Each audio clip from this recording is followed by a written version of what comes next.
பாலசுப்பிரமணியர் அருளால் ஆன்மீக அன்பர்கள், நேயர்கள், ஜோதிட அன்பர்கள் அனைவருக்கும் அன்பான வணக்கங்கள். நான் உங்கள் வாழ்க வளமுடன் ஜோதிடர் ஸ்ரீ குரு சுந்தர வடிவேல்.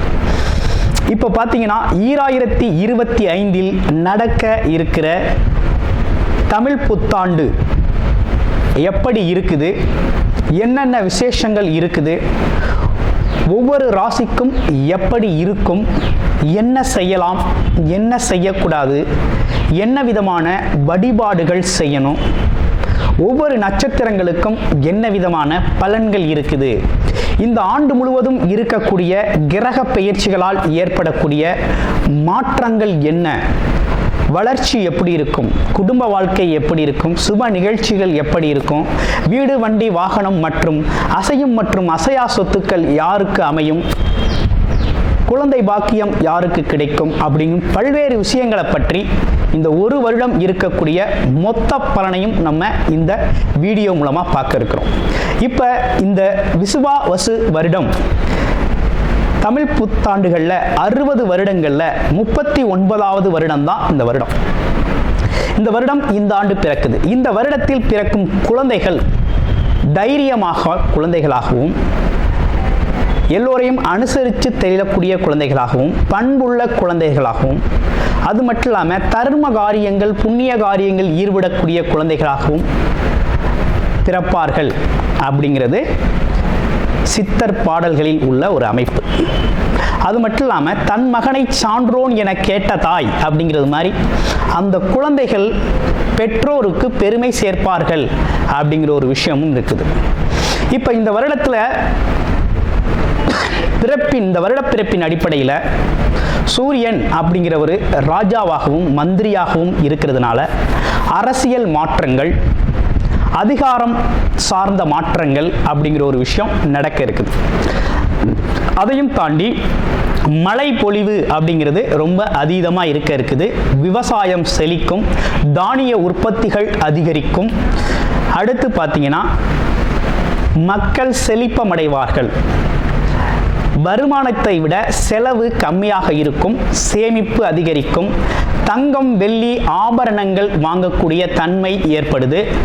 அது இல்லாமல் பார்த்தீங்கன்னா இந்த காலகட்டத்தில் பசுக்கள் உற்பத்தி அப்படிங்கிற ஒரு விஷயம் ரொம்ப நல்லா இருக்குது.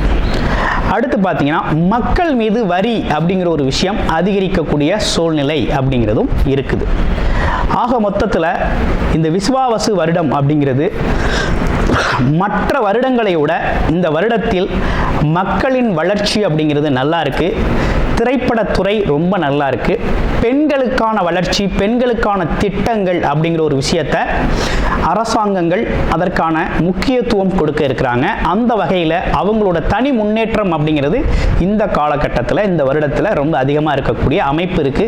குறிப்பாக எல்லார் குடும்பங்களிலும் சுப நிகழ்ச்சிகள் நடக்கக்கூடிய ஒரு தன்மை, திருமண பாக்கியங்கள் கைகூடக்கூடிய ஒரு அமைப்பு, குழந்தை பாக்கியங்கள் கிடைக்கக்கூடிய அமைப்பு, கோவில் வழிபாடுகள், தர்ம காரியங்கள், புண்ணிய காரியங்களில் மக்கள் ஈடுபடக்கூடிய ஒரு தன்மை அப்படிங்கிறதெல்லாம் ரொம்ப மிக சிறப்பாக இருக்கக்கூடிய இந்த விசுவாவசு வருடத்தில் உங்கள் ராசிக்கு எப்படி இருக்கும் அப்படிங்கிறத இப்ப பார்ப்போம். மிருகசீச நட்சத்திரம். இந்த மிருகசீச நட்சத்திரம் அப்படிங்கிறது விசுவா வருடத்தின் எப்படி இருக்குது அப்படின்னு பார்க்கையில் இந்த வருடம் அப்படிங்கிறது உங்களுக்கு இடம், பூமி, சொத்துக்கள், மனை வாங்கக்கூடிய ஒரு அமைப்பு அப்படிங்கிறது உருவாகிருக்குது. அது மட்டும் இல்லாமல் பல்வேறு விதமான லாபங்கள் அப்படிங்கிறது இந்த காலகட்டத்தில் அதிகரிச்சிருக்கு. உங்களுக்கு மதிப்பு மரியாதை அதிகரிக்கும், குடும்ப பிரச்சனைகள் தீரும், குடும்பத்தின் மன மகிழ்ச்சிகள் ஏற்படும். அதே போல் பார்த்தீங்கன்னா திருமண சம்பந்தப்பட்ட விஷயங்கள் நடக்க ஆரம்பிக்கும். குழந்தை பாக்கியம் கிடைக்கக்கூடிய ஒரு அமைப்பு அப்படிங்கிறதுலாம் ரொம்ப அற்புதமாக அமைஞ்சிருக்குது. இது இல்லாமல் வருமானம் சார்ந்த விஷயத்தில் நல்லதொரு முன்னேற்றம் அப்படிங்கிறத இந்த வருடத்தில் நீங்கள் பெரிய லெவலில் சந்திப்பீங்க. இது ஒரு அற்புதமான வருடம், விசுவாவசு வருடம். அனைவருக்கும் புத்தாண்டு நல்வாழ்த்துக்கள். புத்திக்காரகனான புதன் பகவானை ஆட்சி அதிபதியாக கொண்ட மிதுன ராசி அன்பர்களே, இந்த புத்தாண்டு அப்படிங்கிறது பார்த்தீங்கன்னா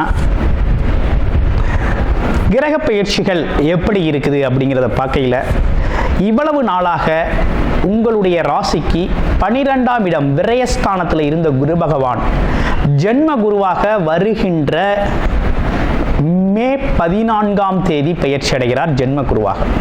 அப்போ ஜென்ம குருவாக வர்றார். அடுத்து பாம்பு கிரகங்கள் அப்படின்னு சொல்லக்கூடிய ராகு கேதுக்கள், ராகு பகவான் கேது பகவான் இவ்வளவு நாளாக உங்களுடைய ராசிக்கு 10ஆம் இடத்துல இருந்த ராகு, 4ஆம் இடத்துல இருந்த கேது பகவான் அப்படிங்கிறவங்க 9ஆம் இடத்திற்கு ராகுவும் 3ஆம் இடத்திற்கு கேதுவும் பெயர்ச்சி அடையக்கூடிய நிலை வருகின்ற மே மாதம் 18ஆம் தேதி ஏற்படுது.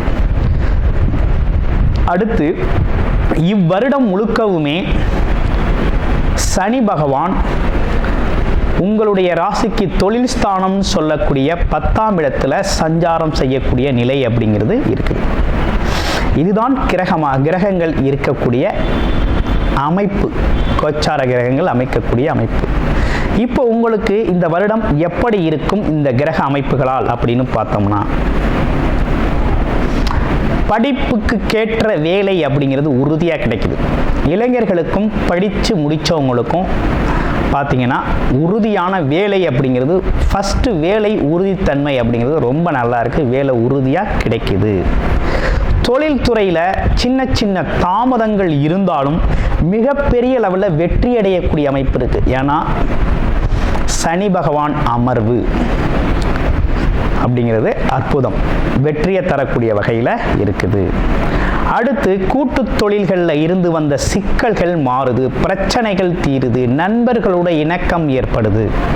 அப்போ கூட்டு தொழிலில் இருந்த பார்ட்னர்ஷிப் சேஞ்சஸ் எல்லாம் பார்ட்னர்ஷிப்பில் இருந்து வந்த மனஸ்தாபங்கள் மாறி அதிகரிக்கக்கூடிய ஒரு தன்மையும், நன்றாக இருக்கக்கூடிய ஒரு தன்மையும், அதே நேரத்தில் புதிதாக கூட்டு தொழில் செய்யணும்னு நினைக்கிறவங்க தாராளமாக இந்த காலகட்டத்தில் தொழில் தொடங்கலாம், ரொம்ப நல்லபடியாக இருக்கும். அடுத்து உத்தியோகத்தில் இருக்கிறவங்களுக்கு உயர் பதவி உயர்வு அப்படிங்கிறத எதிர்பார்க்கலாம், அதுவும் ரொம்ப நல்லா இருக்குது. அப்புறம் வேற என்ன சிறப்புகள் இருக்குது அப்படின்னு பார்த்தோம்னா, திருமணம் அப்படிங்கிற ஒரு விஷயம் சிறப்பாக நடந்தேறும்.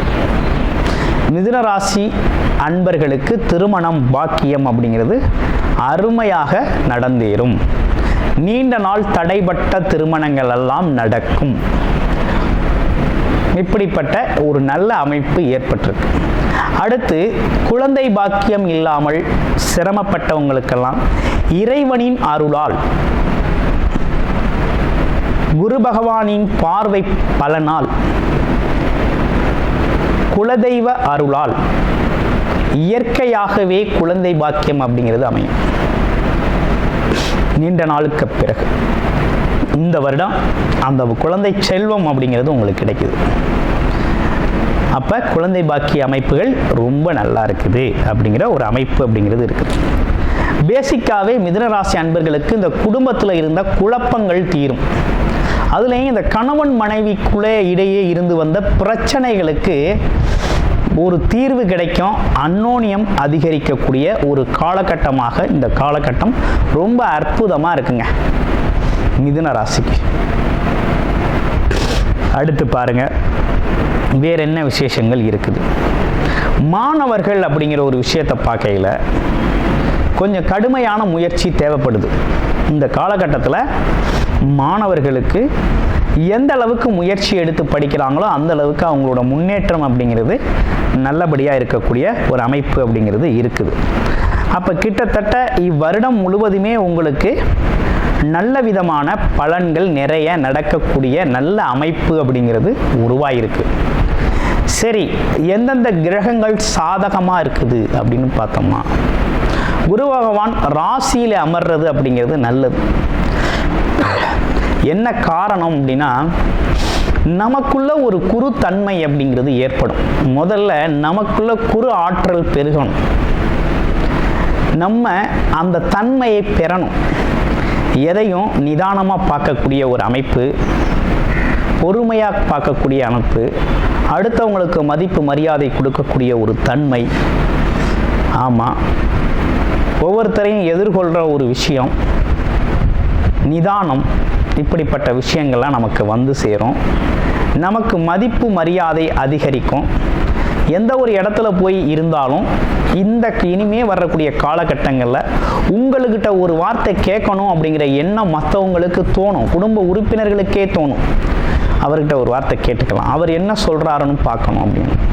2 பேருக்கு இடையில் ஒரு சாதாரணமாக வெளியில் போகையில் ஒரு டீ கடையிலே இருக்கிறீங்க, ஒரு டீ சாப்பிட்றீங்க அப்படின்னா 2 பேருக்கு இடையில் ஒரு விஷயத்தை பற்றிய விவாதம் நடக்குது அப்படின்னா அதற்கான தீர்வை உங்கள்கிட்ட எதிர்பார்ப்பாங்க. சார் நான் இப்படி சொன்னேன், அவங்க இப்படி சொன்னாங்க, எது சரியாக இருக்கும், நீங்கள் சொல்லுங்கள், நீங்கள் சொல்கிறது கரெக்டாக இருக்கும் அப்படிங்கிற மாதிரி உங்கள் மீது நம்பிக்கை அப்படிங்கிற ஒரு விஷயம் அதிகரிக்கும். பெருந்தன்மையாக இருக்கக்கூடிய ஒரு அமைப்பு அப்படிங்கிறது ஏற்படும். சரி, அடுத்து அவருடைய பார்வை பலன்கள்லாம் இந்த வருஷம் உங்களுக்கு நல்லா இருக்குது. ஏன்னா 5ஆம் இடம், 7ஆம் இடம், 9ஆம் இடம் அப்படிங்கிறது ஒரு சிறப்பு பார்வையாக பார்க்கிறார். 5ஆம் இடம் அப்படிங்க குழந்தைகளால் உங்களுக்கு மகிழ்ச்சி ஏற்படக்கூடிய காலம், குடும்பத்தில் மகிழ்ச்சி, குலதெய்வ அருள் அப்படிங்கிறது அற்புதமாக இருக்குது. அடுத்து 7ஆம் இடம் திருமணம், வாழ்க்கை துணையோட ஒற்றுமை, அன்னோன்யம் பாராட்டுதல், நண்பர்களோட ஒற்றுமை, நண்பர்கள் தெரிவு, போட்டி பந்தயங்களில் வெற்றி பெறுவது, அது மட்டும் இல்லாமல் பொதுஜன மக்கள் உறவினர்களிடையே நட்புறவு பாராட்டுறது, அவங்களோட நன்மதிப்பை பெறுறது அப்படின்னு பல்வேறு விஷயங்கள் நடக்கிறது. அடுத்து அப்பாவோட உடல் ஆரோக்கியம், அம்மாவோட உடல் ஆரோக்கியம், அப்பாவுக்கும் உங்களுக்கும் இருந்த மனஸ்தாபங்கள் தீர்றது, அப்பா வகையாராக்கள் சம்பந்தப்பட்ட விஷயங்கள்லாம் உங்களுக்கு சாதகமாக முடிகிறது. பூர்வ புண்ணிய பலன், பாக்கிய பலன்கள், இது 2 ஒன்றா சேர்ந்து இந்த வருஷம் உங்களுக்கு வேலை செய்யுது. குலதெய்வம் அருள் ஒரு பக்கம், உங்களுக்கு இஷ்ட தெய்வத்தின் அருள் ஒரு பக்கம். இது 2மே ஒன்றா சேர்ந்து பக்கபலமாக இவ்வளவு நாள் பட்ட கஷ்டத்திற்கு மிதுனராசி அன்பர்களுக்கு இனி ஒரு பொற்காலமாக அமைய இருக்குது இந்த வருடம். உங்களுடைய பிறப்பு ஜாதகம் எப்படி இருக்குது, என்ன விதமான தசாபுத்திகள் நடக்குது, சாதக பாதகங்களா இருக்குதா தசாபுத்தி அமைப்பு அப்படிங்கிறத பாருங்க. கோச்சார கிளைநிலைகள் பார்த்தீங்கன்னா உங்களுக்கு மிகப்பெரிய லெவலில் சப்போர்ட்டிவாக அமைஞ்சிருக்கு இந்த வருடம். சிறப்பாக நீங்கள் பயன்படுத்திக்கிறது அப்படிங்கிறது தான் ரொம்ப முக்கியம். முகந்தெரியாத அன்பர்கள் உங்களுக்கு உதவுவாக. 9ஆம் இடத்துல இருக்கக்கூடிய ராகு பகவானை குரு பார்ப்பது அப்படிங்கிறது ரொம்ப சிறப்பு. பயணங்கள் அப்படிங்கிறது ரொம்ப சிறப்பாக இருக்கும். வெளிநாடு வெளியூர் பயணங்கள், வெளிநாட்டு தகவல்கள் உங்களுக்கு ஆதரவாக இருக்கும். ரொம்ப அற்புதமாக இருக்குது. அதே போல் முகம் தெரியாத நண்பர்கள், அதே போல் வேற்று மதம் வேற்று மொழி பேசக்கூடிய நண்பர்கள்லாம் உங்களுக்கு உதவி செய்யக்கூடிய ஒரு அற்புதமான காலகட்டமாக இந்த காலகட்டம் அப்படிங்கிறது மிகவும் சிறப்புடைய காலகட்டமாக அமைஞ்சிருக்கு. உங்களுக்கு வழிபாடு அப்படின்னு எடுத்துக்கிட்டோம்னா இந்த தமிழ் புத்தாண்டில் வியாழக்கிழமைகளில் நெய் விளக்கேற்றி குரு பகவான் வழிபாடு செய்கிறதும், அதே நேரத்தில் சனிக்கிழமைகளில் சனி பகவானுக்கு நல்ல எண்ணெய் விளக்கேற்றி அவருக்கு வழிபாடு செய்கிறதும், காயத்ரி மந்திரம் ஜபம் செய்து வழிபாடு செய்கிறது அப்படிங்கிறது தொழில் முன்னேற்றமும் குடும்பத்தின் மகிழ்ச்சி அப்படிங்கிறதும் பார்த்தீங்கன்னா ரொம்ப அற்புதமாக அமையக்கூடிய ஒரு நல்லதொரு வருடமாக உங்களுக்கு சிறப்பாக அமைஞ்சிருக்குது அப்படிங்கிறதுல எந்தவித சந்தேகமும் வேண்டாம். நன்றி, வணக்கம், வாழ்த்துக்கள். கூடுதல் தகவலாக நேயர்களின் விருப்பத்திற்கு இணங்க நமது ஸ்ரீ பாலசுப்பிரமணியர் ஆலயத்தில் அனைத்து விதமான சகல விதமான தோஷங்களும் நிவர்த்தி அடைய பரிகார பூஜைகள் தொடர்ச்சியாக நடக்க இருக்குது.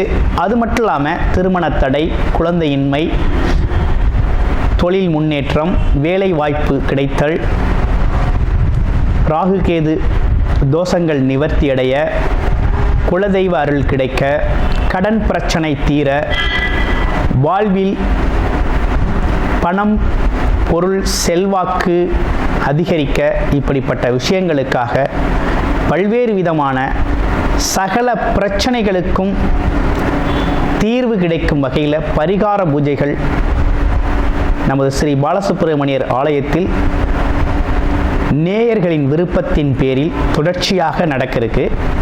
உங்களுக்கு விருப்பம் இருக்கும் பட்சத்தில் டிஸ்பிளேல தர நம்பருக்கு கால் பண்ணி உங்களுக்கான பரிகார பூஜைகளை ஸ்ரீ பாலசுப்பிரமணியர் ஆலயத்தில் செய்து கொள்ளலாம். நன்றி, வணக்கம்.